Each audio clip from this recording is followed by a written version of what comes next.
La incertidumbre, dicen, tiene un costo económico y estamos definitivamente viviendo un momento de incertidumbre mientras finalmente se termina la última franja de conteo de votos y se resuelven todas las impugnaciones que alrededor de algunas actas se ha hecho. Estamos en incertidumbre porque no sabemos quién finalmente nos va a gobernar. Eso tomará todavía algunos días más para la resolución de todas las impugnaciones hechas por uno u otro partido. César Fuentes, profesor de SAN, está con nosotros y vamos a analizar justamente este tema. ¿Cuánto le cuesta al Perú o cuánto le puede costar al Perú esta incertidumbre en la que estamos estancados mientras no se decida el proceso electoral? César, ¿cómo estás? ¿Qué tal? Muy buenas tardes. Muy buenas tardes. Muy bien. Encantado. Bueno, los días pasan, no tenemos todavía un gobernante definido, eso pues asusta a los empresarios, asusta a los capitales, asusta a las inversiones y nadie quiere poner un peso mientras que no se sepa por dónde va a ir la ruta del país, ¿verdad? Así es. Bueno, hay dos temas, ¿no? Yo creo que uno es efectivamente qué va a pasar en la resolución, que creo que más o menos estamos hablando de un par de semanas hasta que esto se resuelva. Y una vez que está resuelto esto, creo que si efectivamente ganara el señor Castillo, donde va a generar más incertidumbre. Creo que si la señora Fujimori gana, efectivamente creo que ahí diríamos regresaríamos a la cota normal de incertidumbre, pero mucho menor. La señora Fujimori ha reiterado efectivamente que el modelo se mantiene y probablemente si algo va a ser modificaciones probablemente en las áreas sociales, ¿no? En educación, en salud, en infraestructura. Por otro lado, la alternativa del señor Castillo es un enigma en términos de, porque ha habido varios voceros, como se ha visto en prensa, hay una visión un poco más, diríamos, claro, asociada al mercado y hay una posición un poco más clásica, ¿no? Donde el Estado tiene que tener un rol más protagónico. No sabemos al final. Y esa es la incertidumbre mayor, creo que digamos que desde la primera vuelta se empezó muy a la izquierda y poco a poco se ha ido moderando el discurso, pero no sabemos hasta dónde llegue esa moderación, ¿no? Eso ya se tendrá que ver, como dicen en el periodismo deportivo, en la cancha.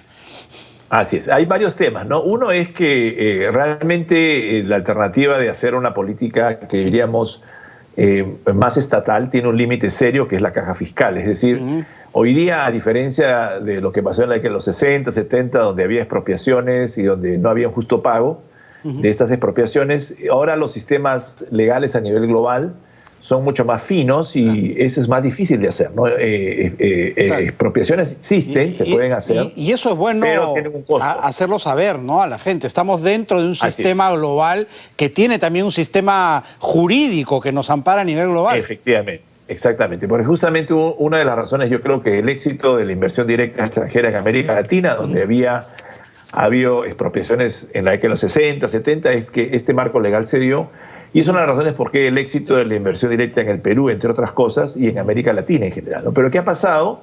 Lógicamente, si regresamos a foja cero en este tema, los temas asociados a juicios van a tener un mayor impacto y además, hoy día, simplemente los capitales pasaría en Perú, ¿no? Es decir, Perú no es un país que es receptor de capitales, especialmente en el sector minero, agroindustria, donde tenemos capitales foráneos en el tema de pesca, pero una vez que si esto cambia, simplemente como diríamos popularmente, va a haber un bypass de los capitales. ¿Por qué? Porque justamente hay países parecidos, ¿no? Sin ir más lejos, nuestros vecinos Chile, Colombia son economías parecidas. En esa misma aldea global competimos, ¿no? O sea, tenemos competidores. Efectivamente. Efectivamente, ¿no? ¿Y qué sucede?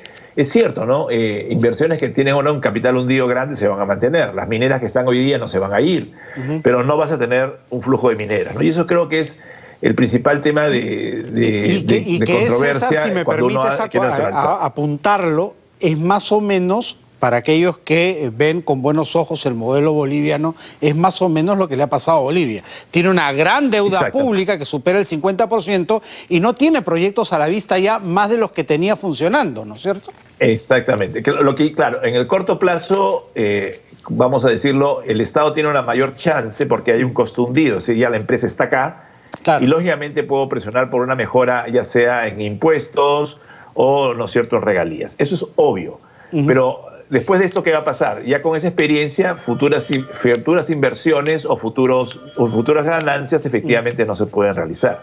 Y eso es lo que justamente tenemos en el caso, ¿no es cierto?, de Bolivia. Ya has negociado con los que estaban, pero no van a venir gente nueva. Y eso es lo que justamente no podemos hacer en el Perú. No podemos dar el lujo de solamente, ¿no es cierto?, negociar mejores regalías o mejores condiciones con los que están, cuando sabemos que el potencial minero es bastante más amplio. Y hablando ya de cifras, ¿en cuánto se podría afectar nuestro crecimiento, nuestro PBI? ¿Has hecho algún cálculo de en qué situación? Mira, yo creo que el año 2021, como viene, yo creo que ya prácticamente hay un tema inercial, ¿no? Es decir, tenemos, yo creo que un buen primer semestre que va a ser colchón para los temas asociados a lo que pudiera ocurrir en el año 2022. Es decir, hoy día, al margen de que gane el señor Castillo o la señora Fujimori, yo creo que estamos en un mínimo de una cuota de crecimiento de 8% y un positivo probablemente de 10%, ¿no? Ese es el rango, quizás 7, si queremos bajar un poquito las expectativas, pero no menos de eso. Inexorablemente por el impulso, digámoslo así. Exacto, hay un tema inercial, que eso es claro, y además partimos de una base muy baja. Acuérdense que todavía en la segunda mitad del año hemos tenido, ¿no es cierto?, enclaustramiento y hemos tenido varias limitaciones en el tema de la economía. Entonces, ¿qué sucede? Todo esto te está generando de que la base es pequeña y, lógicamente, el impulso ya se dio en la primera mitad del año. Claro. Y ya nos quedan 5 meses realmente. Cuando llegue el señor Castillo o la señora Fujimori el 28 de julio, realmente quedarían 5 meses, ¿no es cierto?, para administrar, para llegar a la conclusión. El gran problema va a ser qué pase en 2022, ¿no? Ese es yo creo que la preocupación de todos es la sostenibilidad en términos económicos y qué va a pasar, ¿no es cierto?, con las cuentas fiscales y las cuentas monetarias. Y yo creo que es urgente y eso creo que es importante también. Si ganara el señor Castillo en particular, tendría que tener un equipo afilado en términos de qué es lo que va a hacer y hasta dónde va a llegar en términos, ¿no es cierto?, de políticas monetarias, fiscales y sectoriales. Yo creo que esa es la gran preocupación que tiene, yo diría, el empresariado en general, y lo que está haciendo y lo que va a hacer probablemente es, hoy día ya hay una inercia, pero probablemente postergar inversiones en lo que resta del año 2021 y 2022 si este programa no se modifica. Sí, pues finalmente podemos tener un bajón significativo por este miedo en las inversiones, ¿no? Y sobre todo en la inversión privada, ¿no? Por la inversión pública se puede empujar un poco, pero la inversión privada sí no. Claro, pero más o menos más del 80% de la inversión en el Perú es inversión privada. De largo. Y estaba pronosticado hoy día que esto iba a crecer alrededor de 15%, más o menos es cierto.